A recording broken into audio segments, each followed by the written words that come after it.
So magandang araw po sa inyong lahat. Ito na naman si Inday Janelle, ang ambisyosang YouTuber dito sa Turkey. Marami po tayong mga katanungan tungkol po sa nagse-celebrate po ba ang mga Turko ng Christmas at New Year? So, dalawa ang tanong. Ang Christmas po, usually ang mga Turko hindi po talaga sila nagse-celebrate unless kung mga Kristiyanong Turko. Sabi ninyo, Muslim ang Turkey. Yes, Muslim po, majority ang mga tao dito. Pero marami din po dito mga Kristiyanong Turko. So, nagse-celebrate po yung mga Kristiyanong Turko ng Christmas.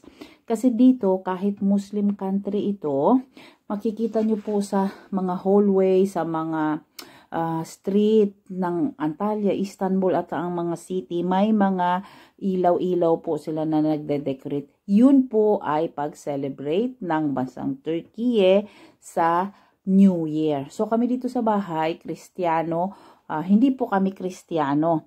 Kami po ay mga Muslim. Sabi nila ng mga nagpo-post po ako sa Facebook, Instagram, bakit nagse-celebrate kayo ng Christmas? Hindi po kami nagse-celebrate ng Christmas, pero nagse-celebrate kami ng New Year. So today is December 29. Ngayon, kasi Sunday, nag-decorate po ako ng ibang mga bagay. Ipe-prepare ko po yung mga regalo namin dyan sa ibaba. Tapos yung Christmas tree namin.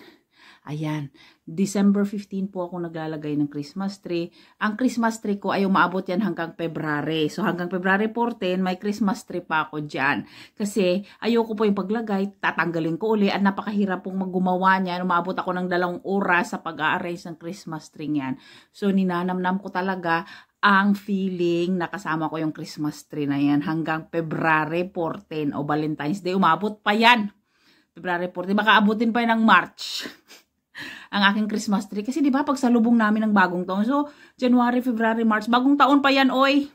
So, New Year, nagse-celebrate kami ng New Year.